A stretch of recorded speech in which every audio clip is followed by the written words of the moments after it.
MSM college ഹോസ്റ്റലിലെ വിദ്യാർത്ഥിനികളുടെ പരാതിയിൽ നടപടിയെടുക്കാത്ത കായംകുളം പോലീസിനെതിരെ ഗുരുതര ആരോപണം.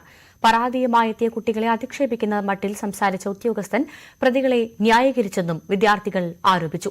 ഒരാഴ്ചയായി പ്രതികൾ സ്വൈരവിഹാരം നടത്തുന്നതിനിടെ സുരക്ഷിതത്വം ആവശ്യപ്പെട്ട് വിദ്യാർത്ഥിനികളും അധ്യാപകരും കേരള സർവകലാശാലയ്ക്ക് പരാതി നൽകി.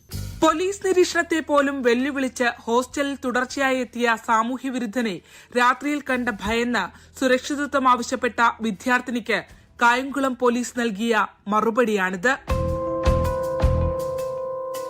ശുചിമുറിയിലടക്കം അപരിചിത സാന്നിധ്യം കണ്ട് ഒന്നുറങ്ങാൻ പോലുമാകാതെ ഭയന്നിരിക്കുന്ന വിദ്യാർത്ഥിനികളോടാണ് ഒട്ടും പരിഗണനയില്ലാത്ത മറുപടിയെന്ന് വേണം ഓർക്കാൻ.